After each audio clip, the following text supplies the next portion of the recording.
Introduction to Network ini ada 17 chapter ya. Sedangkan kita pertemuannya hanya 14. Seperti itu. Nah, physical layer ini adalah layer pertama pada model OSI layer ya. Masih ingat kan? Untuk layer ke-1 itu adalah physical layer. Kemudian layer ke-7 adalah application layer. Untuk singkatannya masih ingat?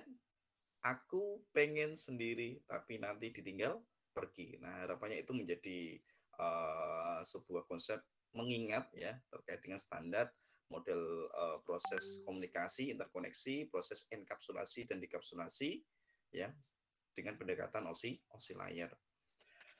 Nah, di physical layer ini kita membahas tentang apa sih? Jadi pertama adalah kita membahas terkait dengan tujuan dari lapisan fisik. Ya. Lapisan fisik tujuannya untuk apa? Ya. Jadi yang namanya apa itu? Yang namanya kita kenal itu ya kenalan dulu gitu ya. Ataupun setidaknya tahu namanya gitu ya. Harus kita cari terlebih dahulu. Nah, di physical layer tentu di sini ya harus dipastikan nih kabelnya tertancap atau tidak kan kayak gitu sebelum berkomunikasi. Kemudian kita membahas terkait dengan karakteristik lapisan fisik, kemudian juga terkait dengan copper cabling ya, terkait dengan kabel tembaga. Jadi kabel tembaga di sini yang kita temukan di sekitar kita tentu adalah aplikatifnya di kabel koaksial ya, yang biasanya justru malah digunakan untuk penyiaran televisi ya.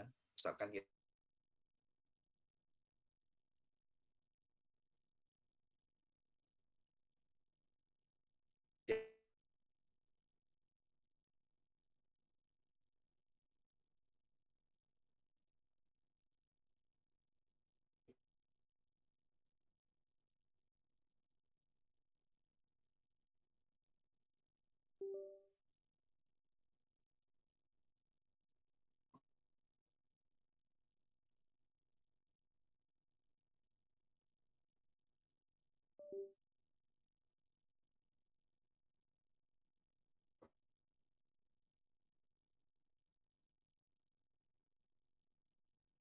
terkait dengan media wireless.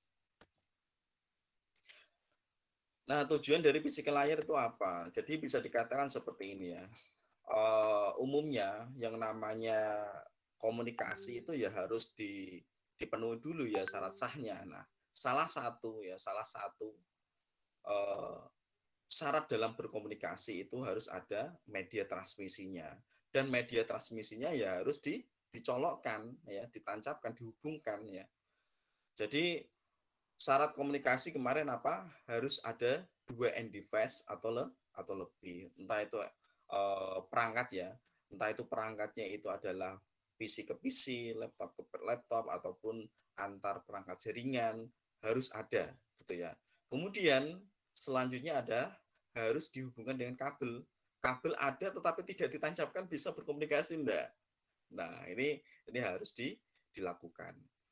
Kemudian umumnya dalam kita memiliki perangkat end device, PC ataupun laptop ya. Jadi ada yang menggunakan dua LAN card ya, dua LAN card entah itu konteksnya LAN card seperti halnya server itu ya, LAN cardnya minimal 2, entah itu konteksnya untuk meningkatkan throughput ya, meningkatkan bandwidth-nya atau konteksnya untuk failover. Sedangkan kalau di laptop kita tentu media transmisinya, modul untuk interkoneksinya ada menggunakan LAN card, ada menggunakan modul wireless gitu ya. Artinya di sini kita bisa menentukan ya, apakah kita nanti terhubung di jaringan itu menggunakan kabel atau menggunakan wireless gitu ya. Dan umumnya gitu ya, secara segmentasi ya, ataupun konteksnya adalah membagi jaringan ya, membagi jaringan. Jadi kalau kabel jaringan menggunakan kabel dengan wireless itu dibedakan. Dibedakan tentang apa ya? Dibedakan tentang IP network-nya. Seperti itu ya. Kalau jalur menggunakan misalkan kalau di konteksnya ring road, kalau kita menggunakan sepeda motor ya kita menggunakan jalur lambat. Kalau kita menggunakan mobil ya jalur cepat. Seperti itu. Nah, kemudian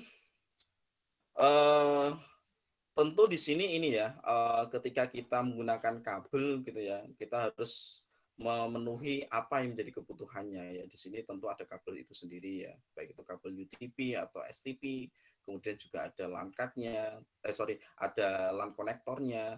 Nah, LAN konektornya kita hubungkan, kita crimping ya, kita hubungkan, kita jadikan satu LAN konektor ini dengan kabel. Tuh. Nah, kemudian terkait dengan ini ya, bagaimana proses enkapsulasi. Masih ingat kan proses enkapsulasi itu apa? Proses enkapsulasi ini adalah proses membungkus data, gitu ya. Proses membungkus data. Dengan apa? Nah, ini dengan apanya ini adalah tergantung dari layernya, ya gitu. Jadi di physical layer ini adalah bisa dikatakan proses enkapsulasi tahap terakhir ya, adalah step in the encapsulation process. Nah, kenapa dikatakan tahap terakhir ya? Memang karena posisinya physical layer ini adalah layer pertama gitu ya dari proses data ya, application presentation session, kemudian masuk di line transport ya berupa segmen ya. Di sini ada TCP ya protokolnya, kemudian masuk di layer network berupa IP ya, dibungkuslah dengan IP header, kemudian masuk di Ethernet atau data link dan physical layer. Nah, kita berupa frame ya, frame, kemudian masuk di layer physical ini berupa bit.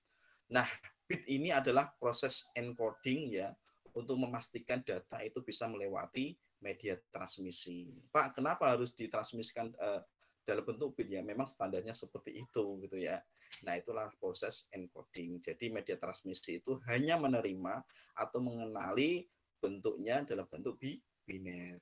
Entah itu media transmisinya itu wireless ataupun wired gitu ya. Nah, tujuannya apa ya? Tujuannya supaya data ini sampai ke tujuan gitu ya.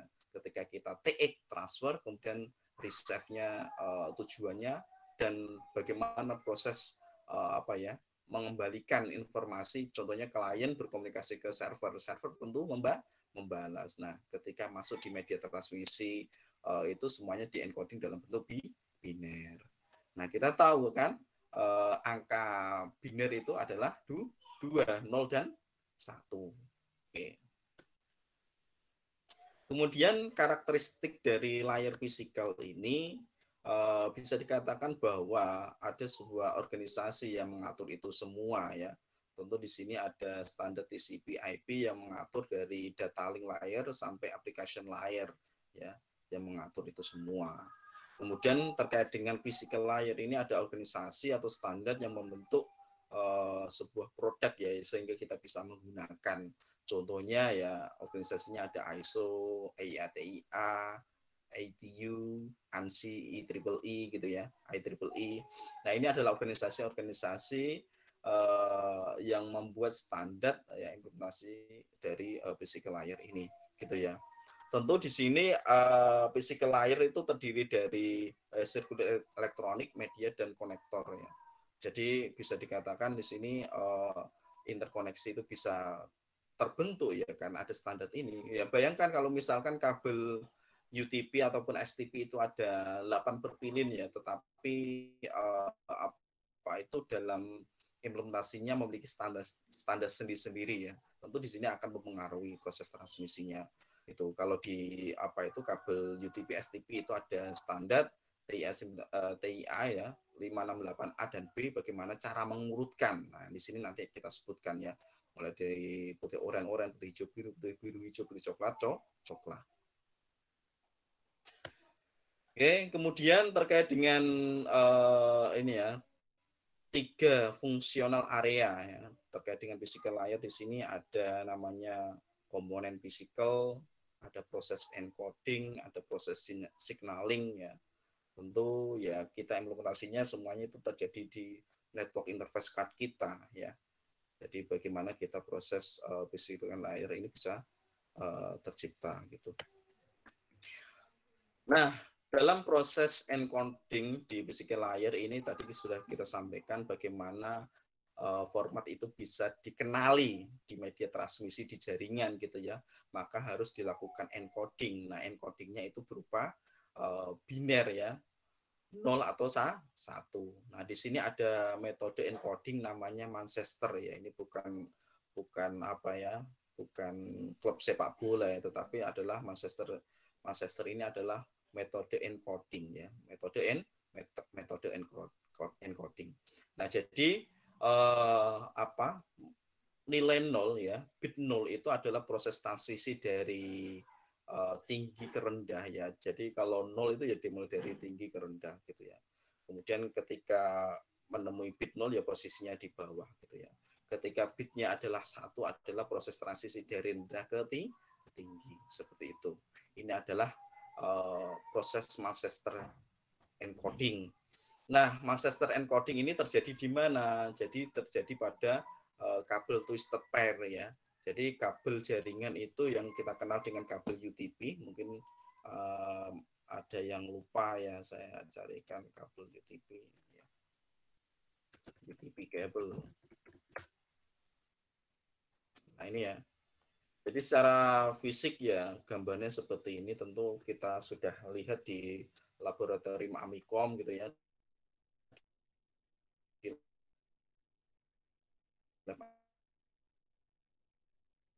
Amikom. Nah, ini ada proses ini terjadi pada 10 dan 4B 5B encoding ya. Ini adalah apa ya yang terjadi proses encoding metode Manchester. Manchester tadi ada proses kalau bitnya 0 adalah proses transisi dari tinggi ke rendah. Kalau bitnya 1 adalah transisi dari rendah ke tinggi gitu ya. Ya mudahnya kalau 0 itu ya di bawah, kalau 1 di atas. Di bawah itu ya posisinya dari yang namanya gelombang itu kan ini ya, bergelombang gitu ya. Yang berarti kalau 0 itu ya perpindahan dari tinggi ke rendah gitu dan sebaliknya. Nah, terkait dengan signaling metode ya, metode signaling di sini kaitannya dengan biner ya, kaitannya biner tadi kan 1 dan 0. Nah, 1 dan 0 itu bentuknya seperti apa kan tergantung dengan media transmisi. Nah, media transmisinya apakah menggunakan kabel tembaga, kemudian kabel fiber optik atau gelombang wireless gitu ya. Nah, kalau kita menggunakan kabel tembaga ya tentu kita berupa gelombang elektrikal ya. Kalau kemarin saya menyebutkan elektromagnetik, yang benar maksudnya adalah elektrikal ya, seperti itu. Tentu ya kalau ini bentuknya tidak merata seperti ini ya. Karena apa? Ada proses interferensi. Nah, makanya kalau dalam standar itu kalau kita menempatkan kabel jaringan ya di data center ataupun konteksnya di kita lewatkan ke tembok gitu ya. Kita harus bedakan. Nah, kabel jaringan dengan kabel listrik. Tujuannya apa ya? Tujuannya supaya bentuk gelombangnya ini tidak banyak berubah ya. Kalau banyak berubah tentu terjadi interferensi. Ya mungkin kita sebagai pengguna tidak terasa ya, tidak terasa gitu.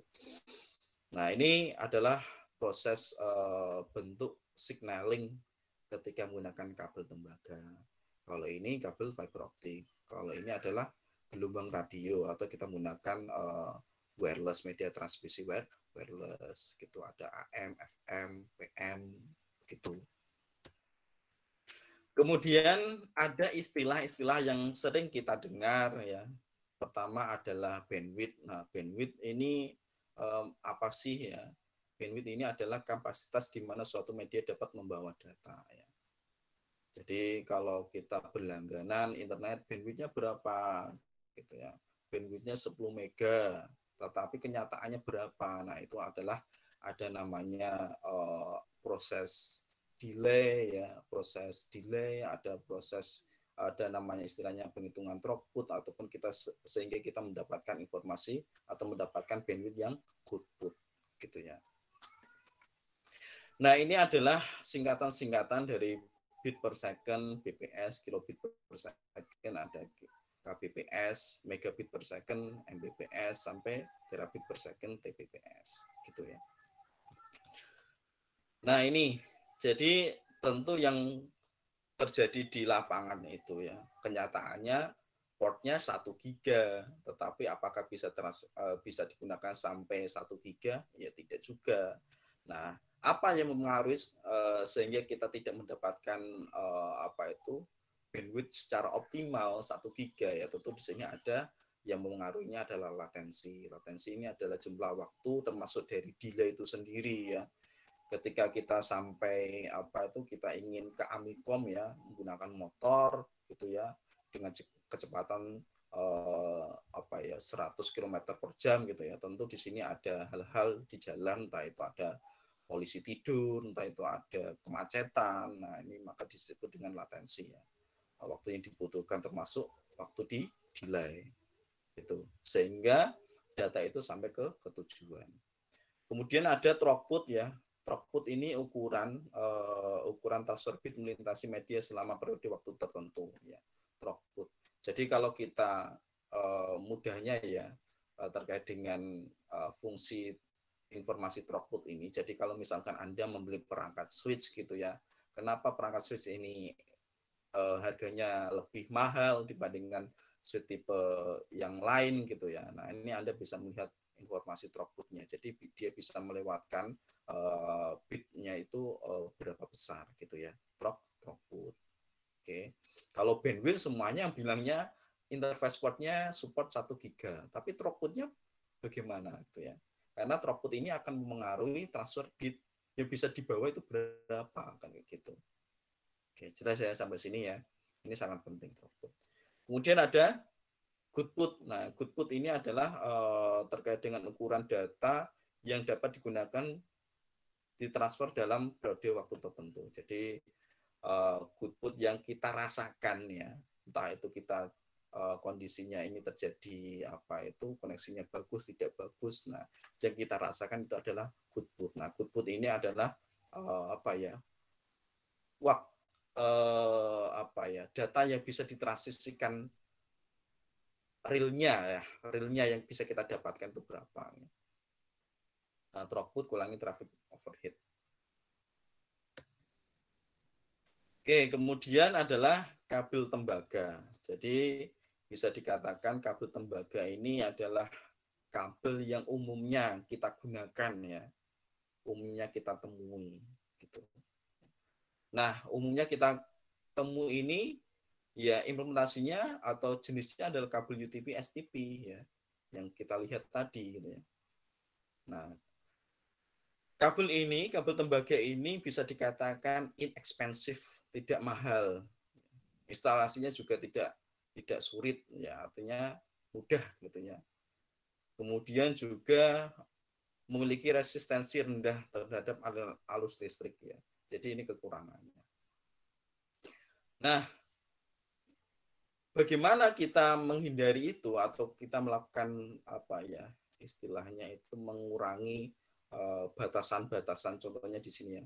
Jadi kalau kabel tembaga itu dikatakan tadi ya kelebihannya murah, mudah diinstal, tetapi kekurangannya itu mudah terjadi interferensi terhadap aliran listrik. Nah, jadi bagaimana kita melakukan mitigasinya ya, kita menggunakan standar yang ada gitu ya.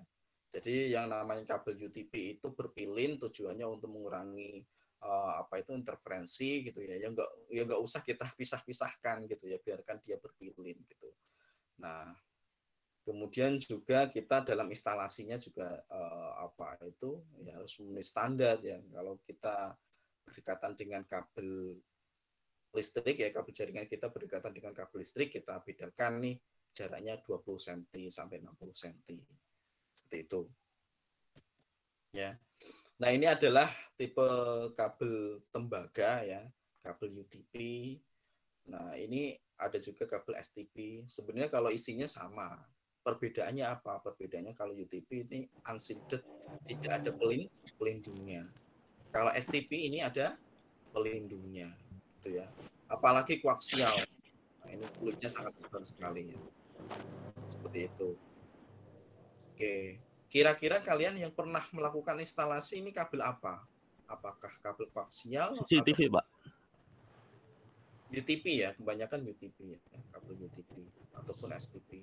Nah, saya sendiri kalau implementasinya ketika memilih kabel UTP atau STP, jadi konteksnya gini, apa itu konteksnya seperti ini. Kalau kita memilih STP itu ketika misalkan kabel ya, misalkan kita ingin menghubungkan antar luar gitu ya, artinya kalau di luar tuh pasti kan terjadi banyak ini ya, gangguan lingkungan ya, panas, hujan seperti itu. Nah, maka kita bisa memilih kabel STP ini. Kalau konteksnya hanya di dalam ruangan ya kita cukup menggunakan kabel UTP. Nah, sisi lain tentu kita dalam sisi teknikal ya, kalau kita crimping kabel ya menggunakan kabel STP ini sangat effort sekali ya, usahanya lebih gitu ya. Kabelnya lebih kaku. Nah, kemudian kabel koaksial, kalau kabel koaksial sendiri, saya sendiri untuk jaringan ini belum pernah melakukan ya. Tetapi banyak saya temukan itu instalasinya itu di apa itu di instalasi TV gitu ya. Nah, kita menyalur kabel menyalur apa itu koneksi channel misalkan ya TV gitu ya. Biasanya menggunakan kabel koaksial. Nah, di kabel UTP ini terdiri dari apa gitu ya. Jadi tentu di sini warnanya putih oranye-oranye, putih oranye-oranye ya. Kemudian putih hijau-hijau, putih biru-biru, putih coklat-coklat. Nah, dalam penggunaannya tentu kita menggunakan standar TIA 568A dan B gitu ya. Kemudian area terluar ini adalah jaket ya, tujuannya jaket ini apa, untuk melindungi gitu ya. Kemudian yang kedua ini adalah kabel pair ya, kabel tembaga yang apa itu berpasang-pasangan, berpilin ya, memutar bentuknya seperti itu ya. Jumlahnya ada 4 pasang ya, secara totalnya ya 8 total. Kemudian yang ketiga ini adalah kabel tembaga itu sendiri. Ini mengalirkan arus listrik ya. Jadi kalau data kita ditransmisikan ya di tembaganya itu gitu ya. Menggunakan gelombang elektrikal gitu. Kemudian dalam pemasangannya tentu kita membutuhkan konektor ya, konektor SJ45 gitu ya. Kemudian kita membutuhkan juga tang crimping ya. Nah, setelah kita crimping ya kita bisa fungsikan untuk interkoneksi yang menghubungkan PC ke PC, router ke router gitu ya, atau end device ke perangkat jaringan. Nah, ini circuit twisted pair ya, STP. Di sini ada jaket luar, ada branded atau foil shield provide ya. Jadi di sini nomor 2 ini tujuannya untuk apa ya, mengurangi risiko ada interferensi ya, memproteksi adanya interferensi. Kemudian juga ada pelindungnya lagi gitu ya. Tetapi juga ada yang tidak ada, jadi hanya 1, 2, langsung 4 itu juga gitu ya. Nah, ini lengkap ya, tentu tergantung dengan harganya ya, tergantung dengan harga gitu. Kalau isinya sama, perbedaannya adalah dari sisi pelindungnya, dari entah itu dari cuaca ya, panas, hujan, dan juga pelindung untuk interferensi dari gelombang dari listrik gitu. Kemudian di sini adalah apa itu konektor dari kabel koaksial ya, ada BNC, N-type, F-type. Nah, ini kita memilih konektor ini berdasarkan apa? Mudahnya, perspektifnya ya tergantung dengan ininya, perangkat end device-nya ya. Misalkan di apa itu di TV, minta tolong di mute, ada yang belum di mute.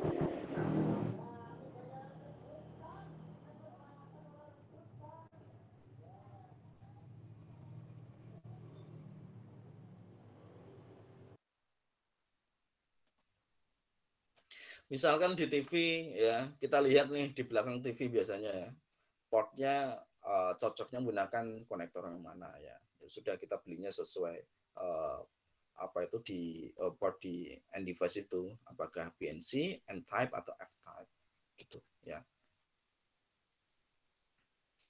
Contohnya kalau kita menggunakan antena TV juga sama ya, antena TV. Kalau di daerah-daerah saya, di daerah Pati itu ada yang provider ya, provider berlangganan dengan provider tentunya ya, entah itu mau apa itu Mola TV ataupun yang lain ya. Setelah dia berlangganan, kemudian dia bagi-bagi lagi ke tetangga-tetangganya gitu ya. Nah, secara broadcast tentunya ya, biasanya menggunakan kabel koaksial ini. Oke. Kemudian terkait dengan cabling UTP ini ya, ya tadi sudah kita sampaikan ya, bagaimana kabel UTP ini isinya seperti apa, terdiri dari apa ya. Yang terpenting di sini bagaimana kita nanti mengurutkan ya, apakah standar TIA 568A atau TIA 568B gitu, mudahnya yang mana ya. Oke. Nah, ini standar ya TIA 568 A atau B ya.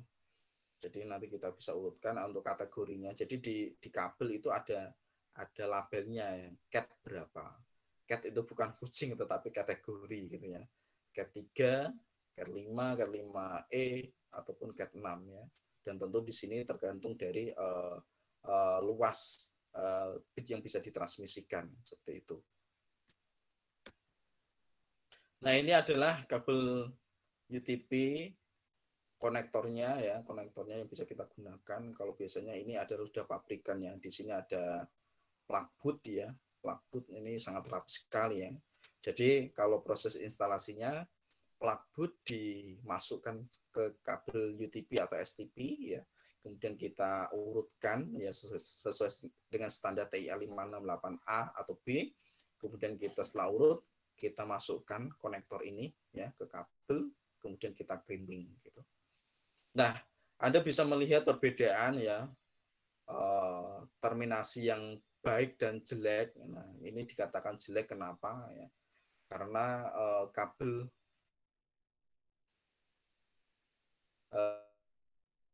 kulit luar ya, kulit luar ini tidak masuk di konektor ya. Nah, tidak masuk ini bagaimana dampaknya? Dampaknya kalau misalkan kita keserimpet kabel gitu ya, keserimpet kabel ya, ataupun kita cabut dengan paksa gitu ya, maka akan mudah terlepas gitu. Nah, berbeda dengan yang bawah ini, bagaimana jaket terluar ini bisa dikrimping masuk konektor dengan baik. Nah, ini terkait dengan RJ45 soket ini biasanya diterapkan di patch panel ya, di patch panel. Apakah pernah melihat patch panel? Patch panel ini tujuannya itu supaya kita tidak langsung direct ke port perangkat jaringan ya. Patch panel. Nah, seperti ini ya. Ini masih belum sudah terpasang modulnya. Ini pemasangannya. Nah, ini lebih rapi seperti ini. Kalau ini patch panel untuk fiber optik ya. Seperti ini ya. Nah, itu menggunakan RJ45 soket. Nah, ini yang perlu kalian hafalkan ya, terkait dengan standar TIA 568A dan B ya. Kalau TIA 568B, sorry, A ini dimulai dari putih hijau. Putih hijau, hijau, putih orange biru, putih biru orange, putih coklat coklat. Gitu ya. Oke. Nah, sedangkan yang B ini adalah diawali dari putih orange, putih hijau biru hijau, putih coklat coklat, gitu ya. Nah, adapun kegunaannya untuk apa Pak? Kok dibedakan gitu ya? Jadi untuk jenisnya itu ada namanya kabel cross dan kabel stripe, gitu ya. Untuk praktikumnya itu nanti setelah UTS, gitu ya. Kabel cross ini ya, kedua ujungnya ini berbeda ya. Cross itu kedua ujungnya berbeda ya. Maksudnya berbeda apa ya? Misalkan ujung yang kiri adalah A, ujung yang kanan adalah B. Gitu. Kalau strike itu kedua ujungnya sama ya. Yang kiri adalah A, yang kanan adalah A. Ataupun yang kiri B, yang kanan adalah B. Itu strike. Oke, jelas ya?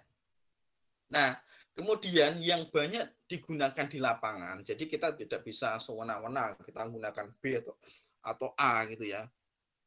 Tetapi di sini adalah kita sepakat dengan tim gitu ya. Nah, kemudian yang banyak digunakan di lapangan ini adalah B ya. Makanya kalau misalkan kita menghafalkan dua-duanya ini tidak hafal semua gitu ya, ya kita harus hafal yang B.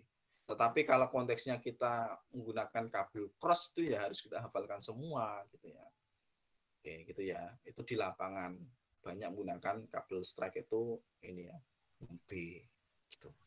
Kemudian untuk kegunaannya cross dan strike ya. Kalau crossover ini digunakan untuk perangkat yang sama, hub ke hub, switch ke switch gitu ya, hub ke switch gitu ya. Ini adalah tabelnya. Switch ke router menggunakan strike atau router ke switch ya sama strike gitu ya. Kemudian ada switch ke workstation. Workstation itu apa? PC, laptop ya kita menggunakan kabel strike. Kemudian router ke hub strike, router ke switch strike, router ke router cross, router ke workstation cross. Nah ini penting ya. Jadi yang sering terlewatkan atau lupa ini adalah router ke workstation. Nah standarnya adalah cross gitu ya. Oke, kemudian workstation ke switch ada strike, workstation ke router cross, workstation ke workstation juga cross. Nah ini adalah apa ya? Bisa dikatakan harus kalian hafal dan kalian ingat gitu ya. Tinggal nanti kita praktekkan. Nah ini cerita saja ya, cerita saja.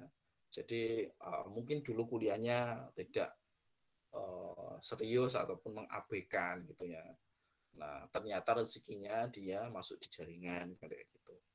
Nah ketika apa itu diminta langsung krimping. Ketika dia wawancara mungkin bahasanya baik gitu ya. Ketika di lapangan, yuk bareng-bareng krimping, yuk kita buat jaringan LAN gitu. Nah ternyata dalam proses krimping tidak hafal gitu loh. Bahkan dalam simulasinya ini nanti menggunakan cross atau strike gitu ya. Nah, cross itu yang seperti apa? Nah, itu tidak tahu. Nah, itu kan ya apa ya? Ya harapannya kita tidak seperti itu. Dan makanya di sini penting sekali bagaimana kalian menghafal ya. Ya. Kalau B putih, oh oranye putih oranye, oranye itu hijau biru, biru biru hijau putih coklat coklat. Nah, harus kita hafalkan.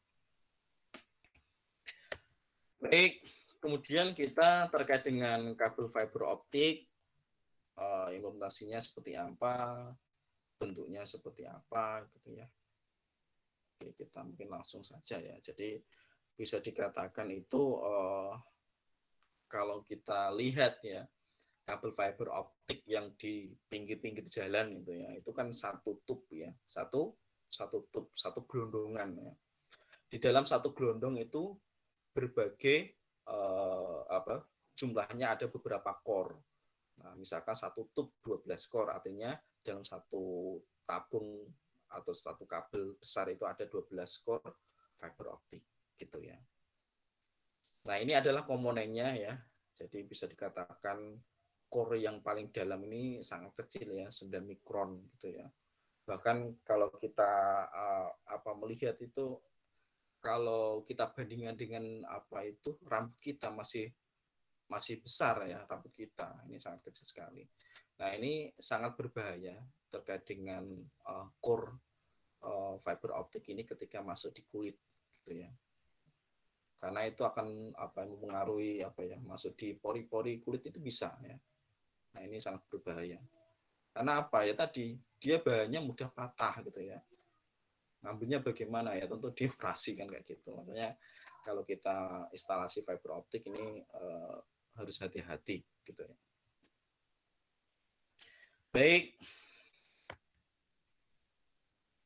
dalam penggunaannya ya, penggunaannya fiber optik tentu di sini ada kebutuhan untuk jaringan enterprise, ya tentu di sini untuk provider-provider yang kita menggunakan ya enterprise network gitu ya.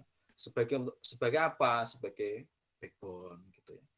Kemudian untuk berlangganan internet misalkan ya yang kita gunakan entah itu menggunakan bisnet entah itu menggunakan Action Home atau menggunakan IndiHome ya. Nah, itu adalah kategori fiber to the home ya. Jadi di rumah yang umumnya itu ya tidak menggunakan fiber ya, sekarang sudah menggunakan fiber semua ya, kita sebut dengan FTTH. Ada istilahnya namanya long haul network ya, jaringan jarak jauh ya, digunakan untuk menyediakan layanan untuk menghubungkan antar negara gitu ya, antar kota gitu ya. Nah, seperti halnya yang terjadi seperti kemarin ya, apa itu jaringan apa itu Telkom terputus gitu ya. Nah, bahkan ada yang lebih besar ini, yang nomor 4 ini ya, submarine cable network ini bisa dikatakan sangat cepat sekali, kapasitasnya besar gitu ya. Nah, karena apa? Dia sebagai backbone utama. Nah, ini adalah konektor ya, konektor yang bisa kita gunakan di fiber optik ya. Tentu kita memilih konektor ini ya tergantung dengan kabelnya dan juga untuk modul fiber optiknya gitu ya. Apakah kita menggunakan strike tips konektor atau kita menggunakan Lucent konektor ya, LC compact konektor, simplex konektor, ataupun kita bisa menggunakan subscriber konektor atau kita menggunakan duplex multimode LC konektor. Nah, ini jenisnya. Kemudian ada juga kabel fiber optik itu yang sudah dibuat ya, sudah pabrikan gitu ya. Kita tidak perlu memasang konektornya ya. Yang perlu kita ingat di sini kalau ada istilahnya single mode dan multi mode ya. Single mode ini biasanya digunakan untuk menghubungkan jarak yang yang lebih jauh ya daripada multimode. Nah, Anda nanti bisa membandingkan, cari lebih lanjut perbedaannya dari single mode maupun multimode. Tetapi secara mudahnya adalah single mode ini untuk jarak jauh, multimode untuk jarak yang lebih pendek gitu. Kemudian dari sisi warnanya, yang warna kuning ya, ini adalah kategori single mode. Kemudian yang warna orange atau warna aqua ya, tapi kebanyakan warna orange ini adalah multimode gitu. Oke. Nah, tentu di sini ada isu ya, isu terkait dengan fiber optik maupun kabel tembaga yang mulai dari dukungan bandwidth-nya, jaraknya, kemudian juga ketahanan pada interferensi, kemudian juga terkait dengan konektor, medianya, harganya, bagaimana proses instalasinya, kemudian juga terkait dengan keselamatan ya, keselamatan saat instalasi. Jadi kalau kabel UTP ya disupport ada ya, kabel UTP mulai dari 10 Mbps sampai 10 gigabit per second ya. Nah, ini 10 sampai 10 giga ini ya tentu terkait dengan kategorinya gitu ya. Kalau 1 giga biasanya 5E gitu ya. Kemudian untuk 10 giga ada 6 ya, Cat 6A gitu. Kemudian juga untuk fiber optik juga sama, dari 10 sampai 100 gigabit per second ya, support bandwidth-nya gitu. Kemudian untuk jaraknya, jadi kalau kita untuk menghubungkan antar ruangan ya kita apakah memungkinkan kabel UTP atau fiber optik. Nah, kalau cukup dijangkau kurang dari 100 meter ya udah kita kabel UTP gitu ya. Tetapi jangan mendekati lah ya. Misalkan kita batasi maksimal 80 meter gitu ya, 80 meter gitu. Kenapa? Karena kalau semakin panjang itu ya sinyalnya akan semakin menurun gitu ya. Kemudian terkait dengan ketahanan, di sini kabel UTP ini sangat rentan terjadi interferensi ya, berbeda dengan fiber optik ini sangat tahan ya, komplit imun ya. Komplit imun. Kemudian terkait dengan harganya ya, media dan konektornya, kabel UTP ini dikatakan lebih murah. Nah, kabel fiber optik lah mahal gitu ya. Satu box konektor ada yang 80.000 gitu ya, isinya banyak ya. Nah, kalau fiber optik saya sendiri belum pernah ya beli satu box gitu ya. Kemudian dalam proses instalasinya bisa dikatakan ya tidak membutuhkan skill tingkat tinggi lah ya. Kemudian apa itu kebutuhannya juga tongue crimping ya. Kalau Anda bisa melihat tongue crimping ada LAN tester juga ya. Tongue crimping.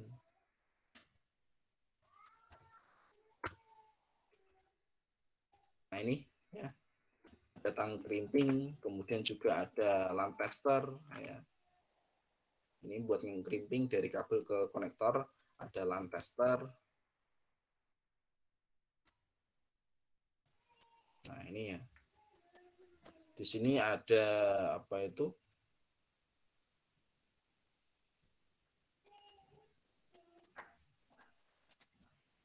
Ada angkanya.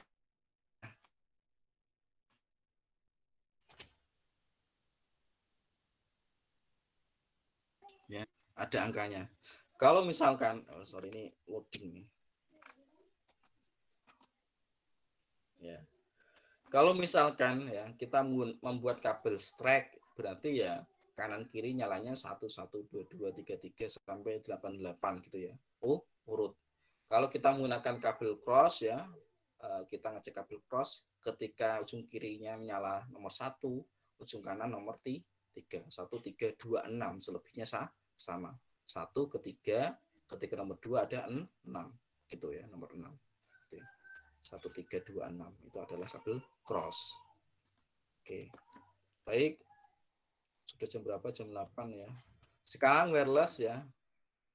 Bisa dikatakan wireless ini bisa dikatakan instalasi yang sangat mudah. Dikatakan mudah itu ya bukan mudah juga ya. Kalau konteksnya itu di dalam rumah kita sangat mudah. Tetapi kalau konteksnya point to point itu ya seperti hanya apa itu seperti triangle yang di atas gedung gitu ya, yang tinggi menjulang tinggi itu, bagaimana apa itu point to point-nya itu bisa pas tuh ya tidak mudah juga gitu ya. Oke. Nah, dalam tipe media transmisi wireless di sini ada beberapa standar ya. Yang sering kita gunakan mungkin adalah WiFi ini ya, yaitu standarnya IEEE 802.11 ya. Biasanya digunakan untuk wireless LAN ya, untuk di rumah, untuk di apa itu dalam kantor, ruang kantor, kemudian apalagi di dalam kantin ya, di kantin itu menggunakan standar IEEE 802.11 untuk jaringan WLAN. Kemudian ada Bluetooth. Nah, tentu implementasinya wireless personal area network, misalkan Anda sharing foto antar perangkat smartphone kalian. Nah, ini bisa menggunakan Bluetooth standar, menggunakan Bluetooth ya. Bluetooth dengan standarnya IEEE 802. Ini standarnya 802.16. Nah, ini digunakan untuk broadband ya. Kalau misalkan Anda bisa melihat di BTS ya. BTS.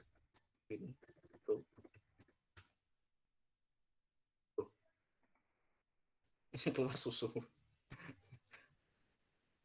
Nah, seperti ini ya. Nah, ini. Jadi ini bisa menggunakan WiMAX ini ya. Jadi digunakan untuk interkoneksi broadband ya, pita lebar. Kemudian ada juga Zigbee. Nah, Zigbee ini bisa dikatakan ini perkembangan lebih baik daripada Bluetooth ya.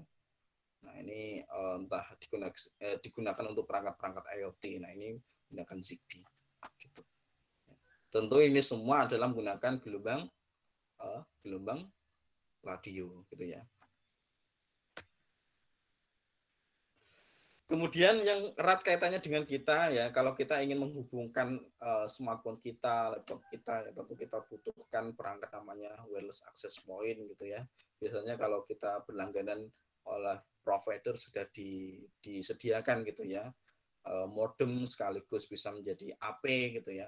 Nah, kita bisa menggunakan itu. Atau kita bisa menggunakan wireless NIC adapter ya. Misalkan komputer kita biasanya PC itu kan tidak ada modul wireless. Nah, maka kita bisa menambahkan modul wireless. Oke. Baik, ini terkait dengan nanti praktikum ya, di paket tracer, bagaimana connect ke cloud, connect ke router, connect ke device gitu ya. Oke, mungkin kuis tidak perlu ya. Oke, mungkin itu yang bisa kita pelajari hari ini terkait dengan physical layer, bagaimana kita menyediakan menyediakan layer physical berupa adanya media transmisi ya, media transmisi baik itu menggunakan wired ya, kabel tembaga ataupun fiber optik, atau kita bisa menggunakan wireless. Wireless tadi bisa memilih apa? Misalkan tadi apa? Standarnya ada 802.11, kemudian titik 15 untuk Bluetooth ya, Zigbee 15 titik berapa tadi? 15.4, kemudian ada WiMAX untuk broadband. Begitu. Oke, itu untuk physical layer. Silakan kalau ada pertanyaan, kemudian kita lanjutkan ya, kalau ada pertanyaan monggo. Kalau tidak ada ya kita lanjutkan terkait dengan sistem number.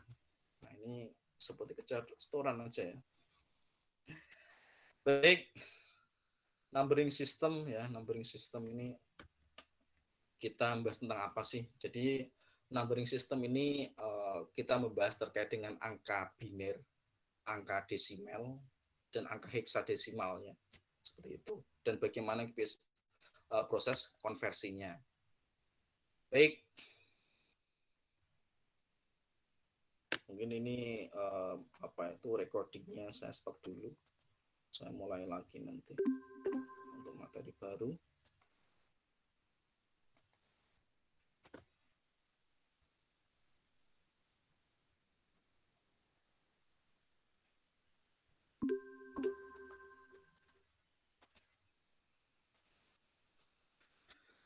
Ya, sistem number pada modul kelima ini kita tadi ya sudah saya sampaikan membahas tentang bagaimana kita melakukan konversi dari desimal ke biner dan ke heksadesimal, kemudian kita mengenal angka-angkanya gitu ya. Nah, ini menjadi dasar penting ya, karena angka desimal, biner ataupun heksa ini kaitannya nanti adalah IPv4 dan IPv6. Nah, karena pemberian IP address itu adalah salah satu syarat dalam berkomunikasi ya.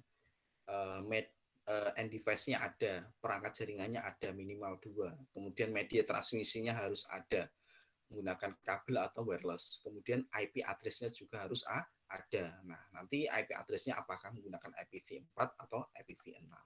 Seperti itu ya. Baik, terkait sistem number ya, kaitannya ini adalah biner. Jadi bisa dikatakan itu sistem numbering biner ini terdiri dari 2 angka, yaitu 1 dan 0 yang kita sebut dengan bit ya, yang kita sebut dengan bit. Kemudian sistem numbering desimal ini terdiri dari 0 sampai 9 ya. 0, 1, 2, 3, 4, 5, 6, 7, 8, 9. Itu desimal. Kemudian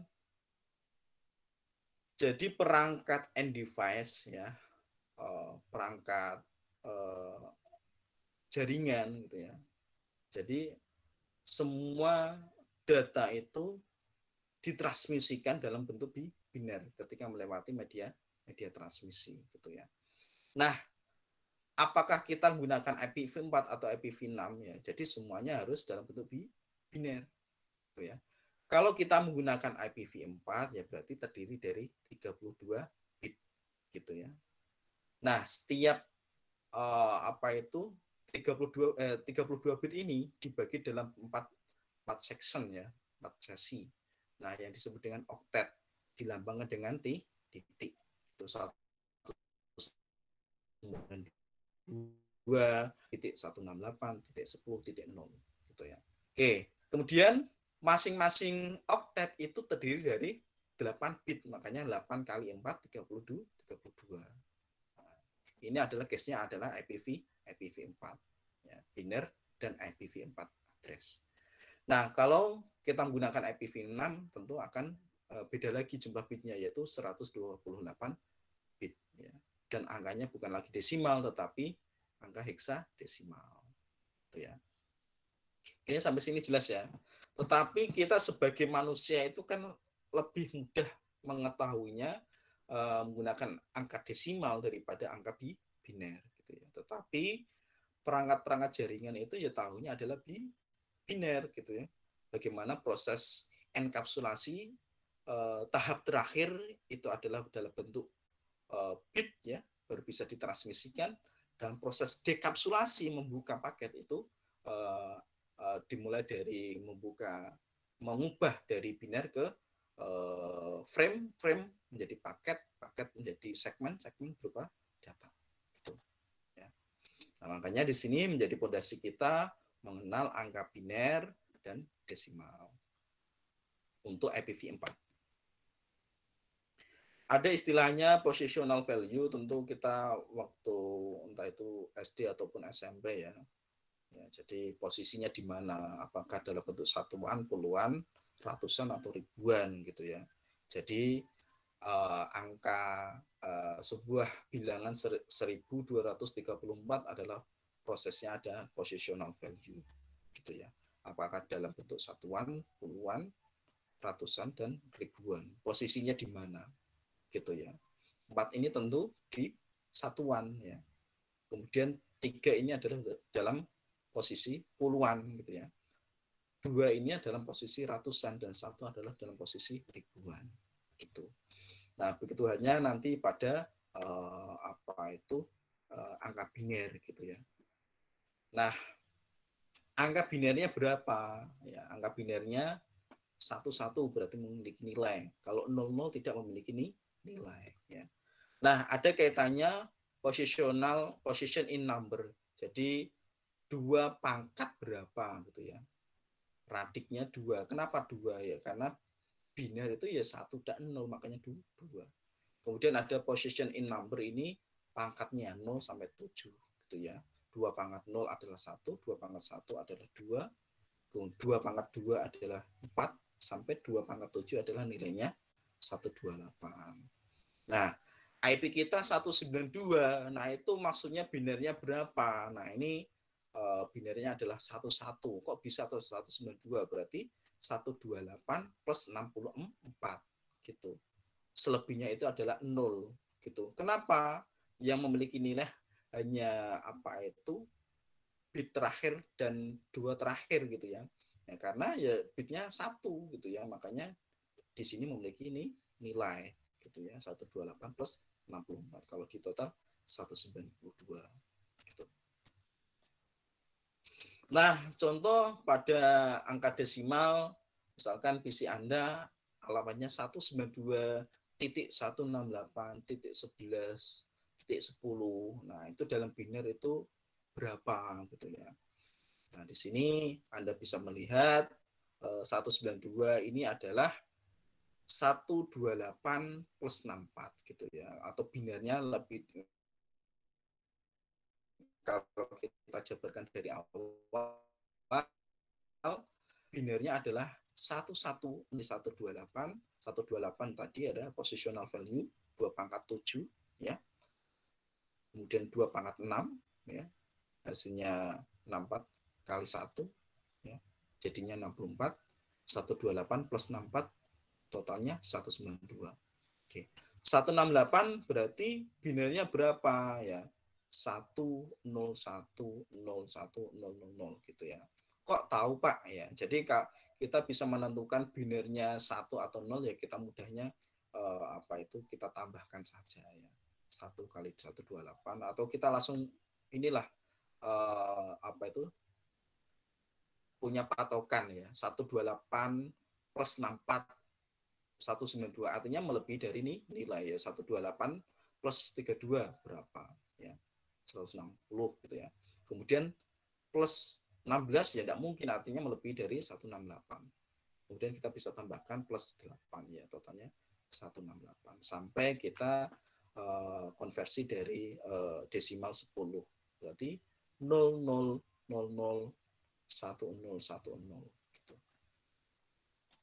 Nah, di sini ada sebuah apa itu membandingkan ya, membandingkan ya. Mungkin apakah 192 itu lebih besar dari 128 gitu ya. Jikalau nilainya lebih apa itu nilainya lebih besar dari apa itu 192 kan lebih besar dari 128 ya. Berarti nilainya 1. Gitu ya. Mungkin bisa melihat ini ya. Bagaimana konversi dari 168 gitu ya. Apakah 168 lebih dari 128? Nah, 128 ini adalah positional value ini. Makanya angka 1, 2, 4, 8, 16, 32, 64, 128 ini harus kita hafal gitu ya. Totalnya ada 8 ya. 1, 2, 3, 4, 5, 6, 7, 8. Kalau dijumlahkan semua berapa? 255 gitu ya. Oke. Kembali ke konversi 168. Bagaimana proses konversinya gitu ya?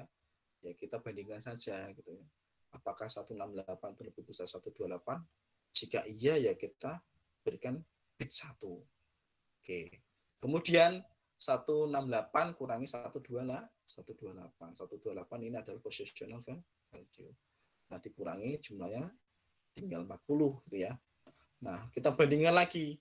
Apakah 40 lebih besar dari 64? Nah, jadi berurutan ya, tidak boleh kita lompat ke 32, enggak boleh.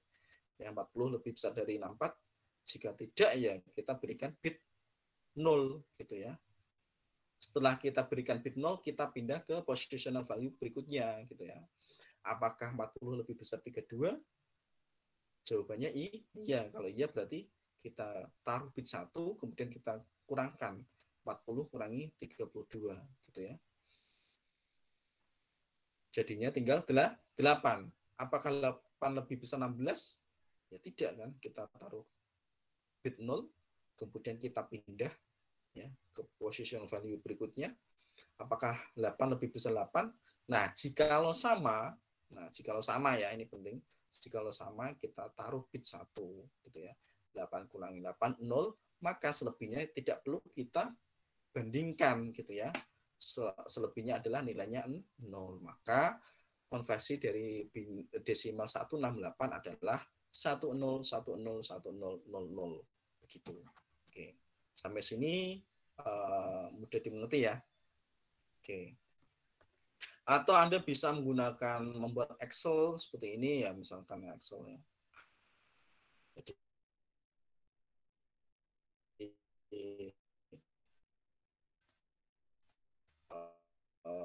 2 × 0 berapa ya, atau 28. Jadi penjumlahannya itu dari kiri ya, dari kiri. Oke, ataupun konteksnya tadi membandingkannya itu dari kiri, bukan dari kanan. Oke, jelas ya. Nah, misalkan kalau Anda punya tabel sendiri, misalkan ya, oh ini ada soalnya, misalkan 1110. Nah, akan desimalnya berapa ya, 224 gitu ya. Nah, ini bisa oktet pertama, oktet kedua, oktet ketiga, oktet keempat gitu. Ya.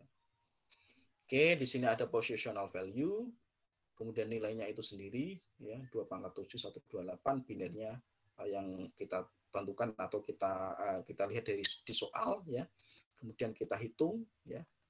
1 × 128 semuanya kita hitung, totalnya ada 224 gitu. Sesuai dengan soal. Baik. Nah, hasilnya yang kita implementasikan di komputer, di perangkat router, di interface VLAN pada switch, ya ini menggunakan angka desimal 192.168.10.10 gitu ya. Dalam biner 192.11.00.00. 168 dalam biner 10.10.10.00 sampai binernya 10 00 00 10 10 gitu. Baik, itu adalah bagaimana implementasi IPv4 binernya, jumlah binernya gitu, jumlah bitnya ya, bahwa IPv4 itu terdiri dari 32 bit menggunakan angka desimal 0 sampai 9 gitu ya. Kemudian tadi dipisahkan dengan apa? Titik atau kita sebut dengan oktet ya. Nah, dalam hal ini kita masuk di heksadesimal ya, angka heksadesimal. Nah, ini angka heksadesimal ini bisa digunakan pada IPv6 gitu ya. Jadi perlu kita tahu bahwa IPv6 ini terdiri dari 128 bit ya, menggunakan angka heksadesimal, dan tabel ini menjadi acuan kita gitu ya. Kalau tadi contohnya misalkan apa itu IPv6-nya misalkan disebutkan FE gitu ya, FE 001 misalkan, berarti ya harus setiap angka heksadesimal ini terdiri dari 4 bit gitu ya. Ya kita apa itu kita baca dari atas, heksadesimal 0 itu direpresentasikan dalam bentuk biner adalah 0000 ya. Kalau tadi IPv4 kita menggunakan 8 bit gitu ya. Kalau IPv6 ini setiap heksanya kita cukup menggunakan 4 bit ya. Berarti nilainya 1248 ya. Kalau di total ada 16 gitu ya. 8 tambah 1 2 4 8 tambah 4 tambah 2 tambah 1 gitu ya. Kemudian desimalnya adalah 0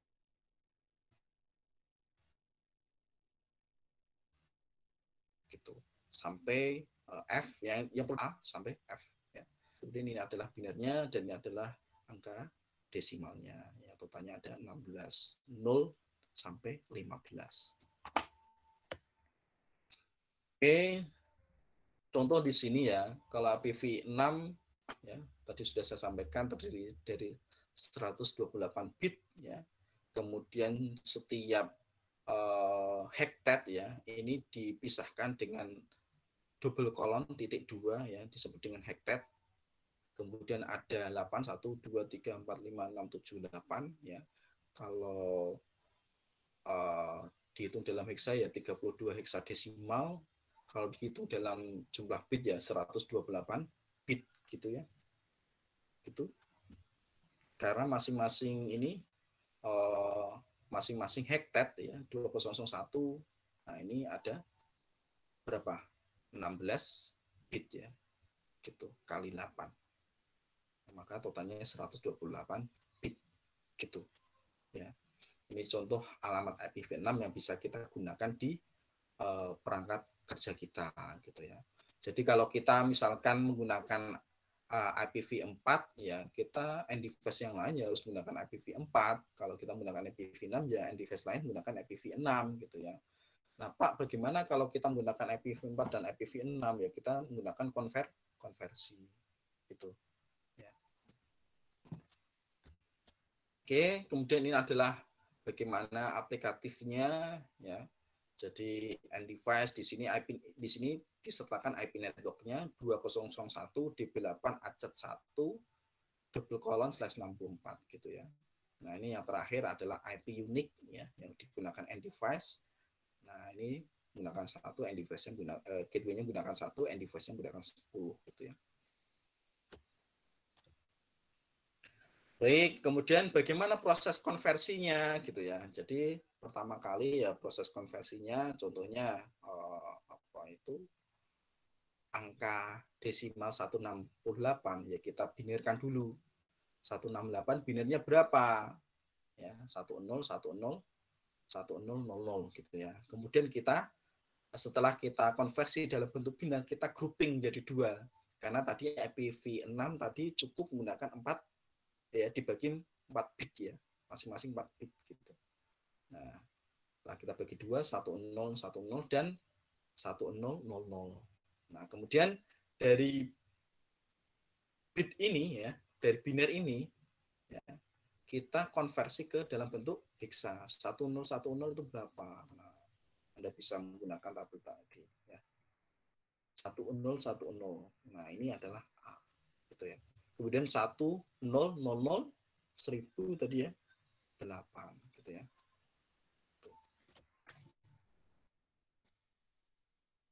Oke, itu bagaimana proses konversi dari desimal ke biner.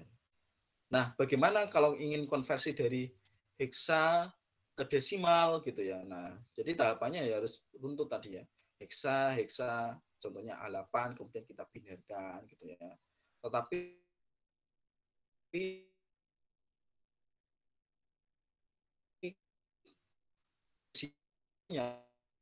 tidak perlu kita bagi grup ini 4 dengan IPv4 ini adalah 8 bit. Jadi kita gabungkan saja ya. A8 kita konversi dalam bentuk binar 1010 1000, kemudian desimalnya adalah 168. Itu. Oke, ini tadi yang sudah saya jelaskan. Mungkin itu untuk terkait dengan numbering system, bagaimana kita tahu IPv4 dan IPv6. IPv4 itu menggunakan angka desimal yang terdiri dari 32 bit ya. Bit kita tahu 0 dan 1. Sedangkan IPv6 menggunakan angka heksadesimal yang terdiri dari 128 bit ya. Seperti itu. Sampai sini apakah ada yang tanyakan? Saya persilahkan.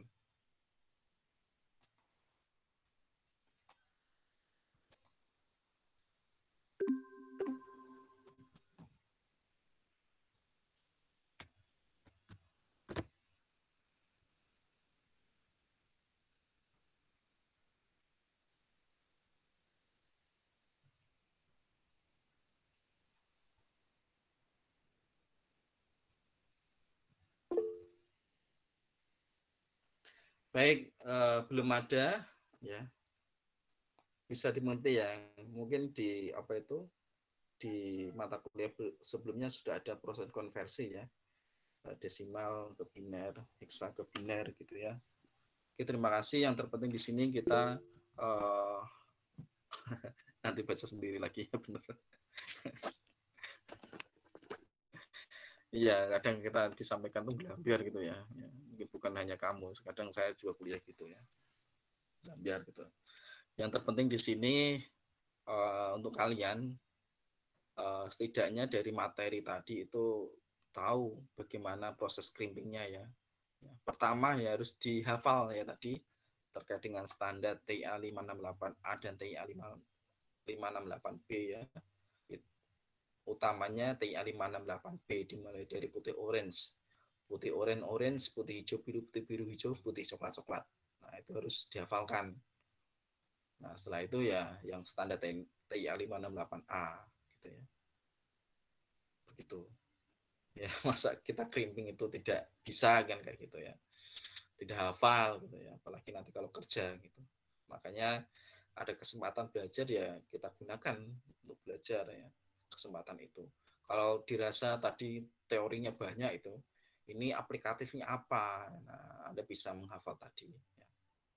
Kalau apa itu banyak itu bukan berarti ditinggalkan semua ya, tapi harus kita jaga. Nah, utamanya adalah terkait dengan pengurutan standar TIA 568A dan B gitu ya. Tuh. Kemudian untuk crimpingnya nanti kita bisa lihat untuk praktikum. Nah ini yang menjadi kendala sendiri ya nanti kalau praktikum. Karena ya online semuanya, kemudian juga tidak memiliki tang crimping ya. Kalau mungkin saya minta untuk beli kabel konektor ya bisa lah, tapi tang crimping itu ya biayanya lebih mahal. Tapi kalau ada dana ya nggak apa-apa gitu ya. Tetapi nanti di praktikumnya saya demokan gitu ya. Kemudian Anda melihat, cukup melihat gitu. Tapi kalau pengen beli ya saya persilakan lebih baik. Begitu kita akhiri. Assalamualaikum warahmatullahi wabarakatuh.